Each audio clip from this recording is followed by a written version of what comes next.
I want to know, have you ever had one of those days where your body isn't necessarily exhausted, but your brain just feels done? You walk into a room and you forget why you went there. Someone asks you a simple question and your brain just kind of freezes for a second. And then by the middle of the day, it feels like your brain has 20 tabs open all at once. Sometimes you might even find yourself thinking things like, why does everything feel harder today? Why can't I think straight?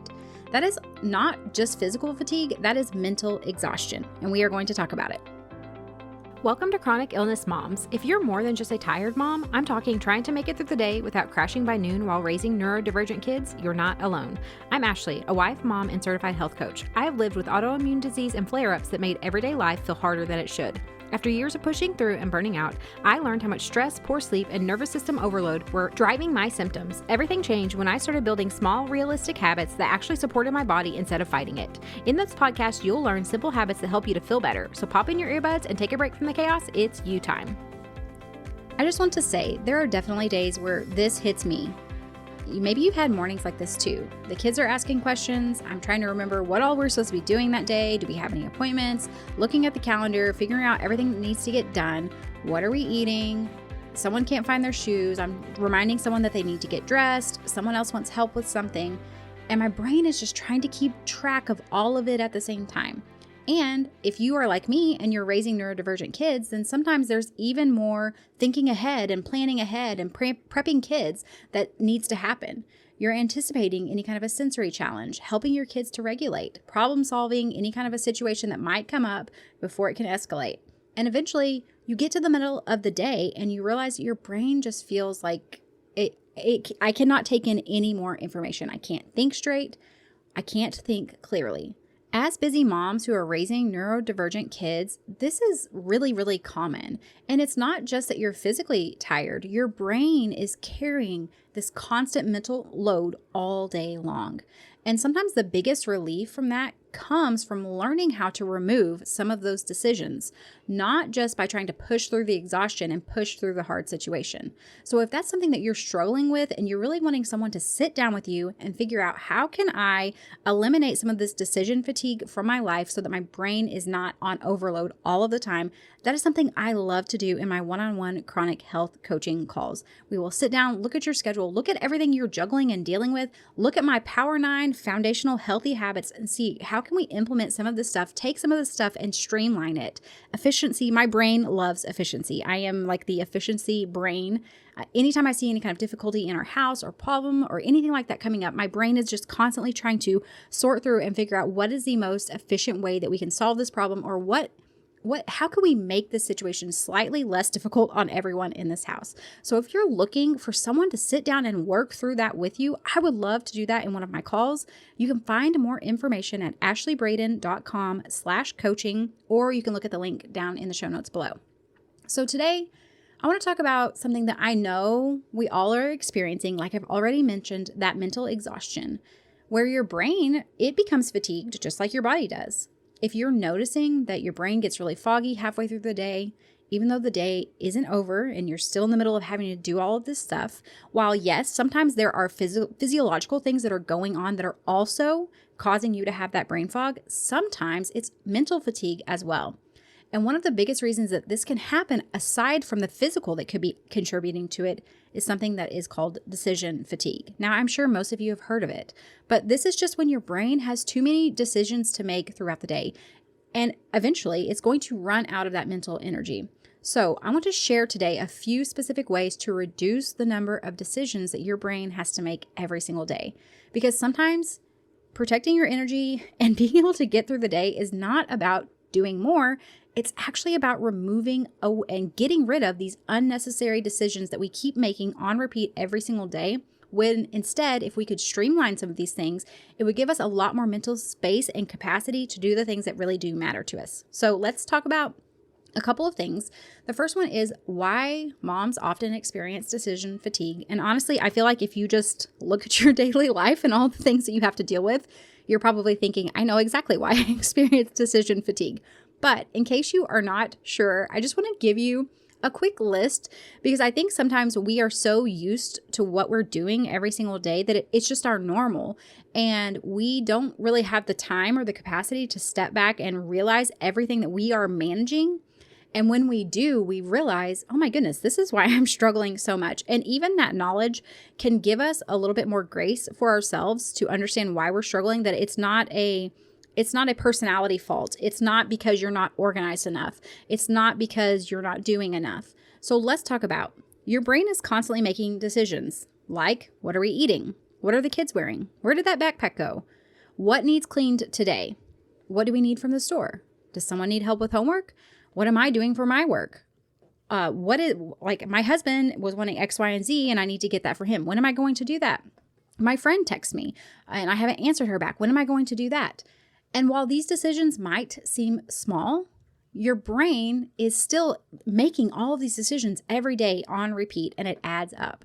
So eventually you might notice things like brain fog, being forgetful, struggling to concentrate, and just feeling mentally drained. Has anyone else had those days? I actually had one fairly recently where my brain was just done, and I just I couldn't process any more information. I could not make any more decisions. And what I notice is a lot of times when we get into that state of mind, we tend to feel like everything is overwhelming. Like, oh my goodness, my entire life is overwhelming and I just can't handle it. And again, this is often that sign that your brain is experiencing decision fatigue. So one of the most helpful things that we can do is to remove some of those decisions ahead of time. So let's talk about a few simple strategies that can help to make everyday life easier on your brain. Now, I want to share these couple of ideas, and these are ideas that I have used throughout the years. Some of them I don't need as much now as kids get older and things like that, but some of them I still use daily. And they are things, at one time I had 4 kids under 3.5 years or 3.5 years old or under, because I have my oldest, and then I had a set of twins, and then I had a surprise baby girl. And so I remember those survival seasons while I was also walking through all this chronic health issues and just having to figure this stuff out on my own, because if I did not figure out ways to streamline things, I was not going to make it through the day. So let's talk about the first thing. And I still do this to some degree, but now my kids have a little bit more independence in this, but I set them up for success as well. The first one would be pre-decided outfits for your kids. So one of the places that a lot of decisions would be happening is getting dressed in the morning. If you have multiple kids, you're not only getting yourself dressed, you're also getting all of your kids dressed. Now, I will tell you, pre-decided outfits, I also use on myself a lot. Whenever I buy clothes, I buy them with the mindset of, what am I going to wear with this shirt? And I already have an outfit in my mind, so that if I decide I want to wear that shirt today, I know exactly what shorts or skirt or pants go with it, so that I'm not having to continue to think and decide about it. So I just want to say, if you have ever stood in front of your closet trying to match clothes while your kids are asking questions around you, you know how quickly that moment can become stressful. If you've ever been trying to get yourself dressed while also trying to manage helping your kids get ready for the day, you also know how stressful that can be. So again, one thing that has helped me over the years is creating those pre-decided outfits. So instead of keeping like buying a shirt here and then a pair of shorts there, what I like to do is, again, like I just mentioned, if I buy the shirt, I am making sure that I have a pair of pants or a pair of shorts that go with it. Now, if I don't get it at the exact same time, but I know that I have a pair of shorts at home I have a pair of shorts and I needed a shirt to match this, I go get the shirt, and that together, it's an outfit for my kids. So then, instead of us trying to figure out, well, what goes with this? What do I match with this? We just know that these two things automatically go together. So if you are struggling with that and you think, okay, well, that would be great, but even if I have them, I have it in my mind, but then I would have to still go and get them from 2 different places and put them together. You could always just hang them, like hang the shirt and the pants together, or the shirt and the shorts on the same hanger in the closet. Fold them both together, the outfit together in a drawer, whatever works best for you. So then instead of choosing multiple pieces, having to sift through stuff, your child can just simply choose one outfit.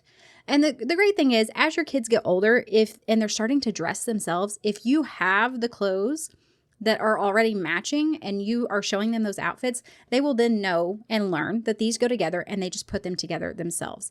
This is going to help to reduce a lot of morning decisions, and then also that frustration that you might feel and it helps your kids to build independence over time. And if you're like me and you really like matching things, it also sets your kids up for success in learning how, picking out clothes that match, because that is my husband teases me because that is one of the things that I'm like, the kids have to match.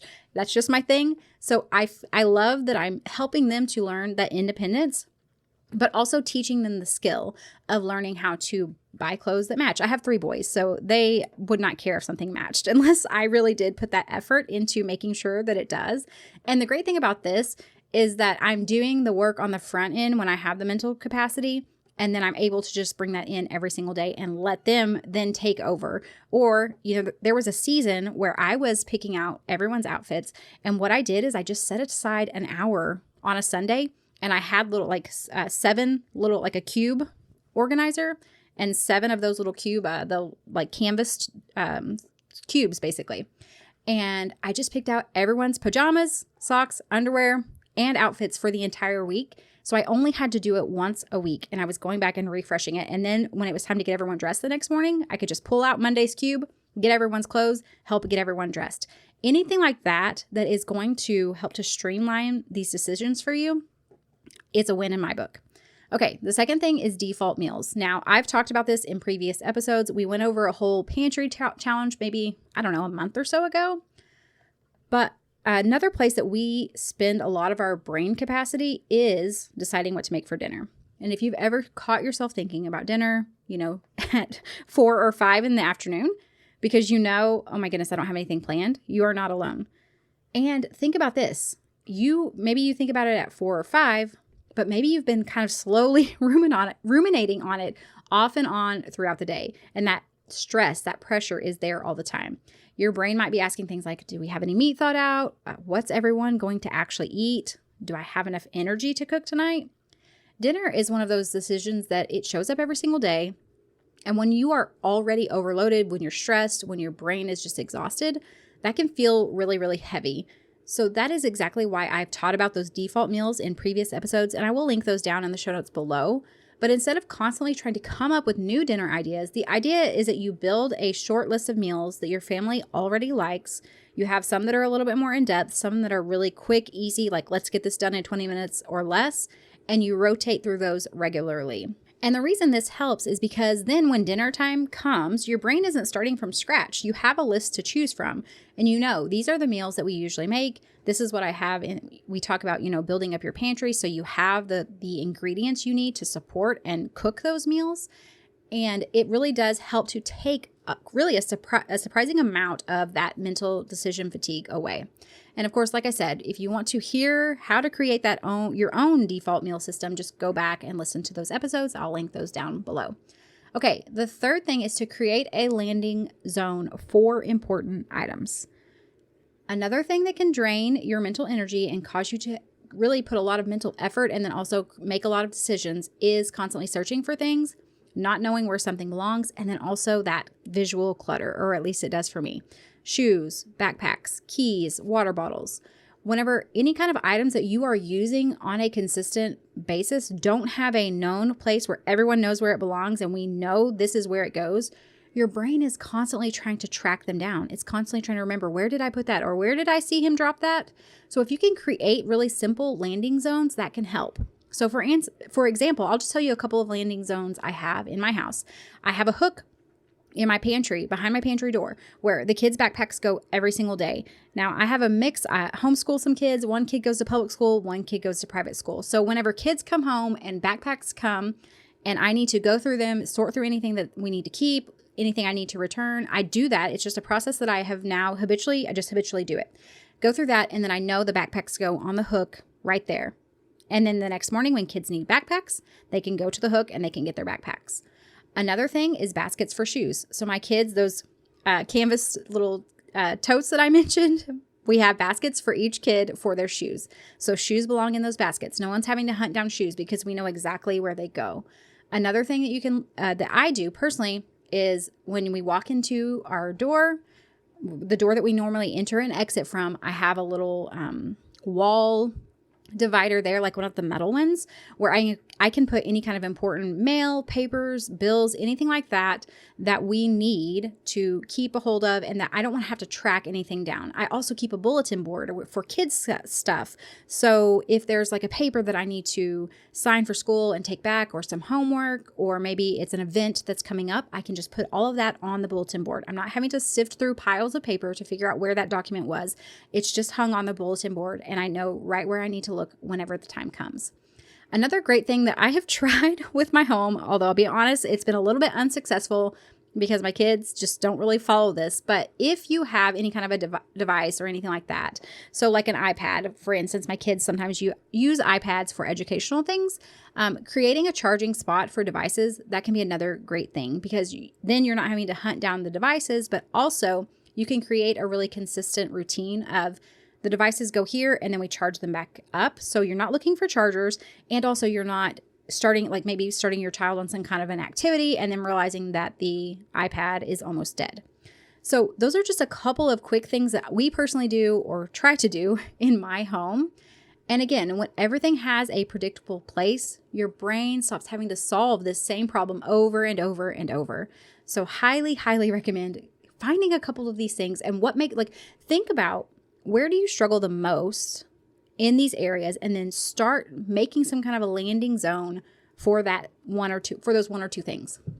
Okay, the last thing is to simplify your morning routines. So if we can have a predictable morning routine, it can make a big difference. Instead of starting the day just reacting to chaos, create just a simple order. Like we wake up, we eat breakfast, get dressed, brush your teeth, then put on your shoes, get your backpacks if you need to, or if you're not getting your backpacks, then maybe you get some quiet time to draw a picture or color or play or whatever. But creating that routine that becomes predictable, not only does it help your brain to not have to reinvent the morning every single day or respond to chaos, but also it tends to create a little bit less chaos because your kids also know what they can expect to come next or what they're going to be expected to do next. For instance, if they've gotten dressed and maybe they went and brushed their teeth, well, now they know it's fine for them to go and play quietly. So that's just something to really think about as well. How can I simplify and create consistency, even if it's just a couple of really small things in my morning routine?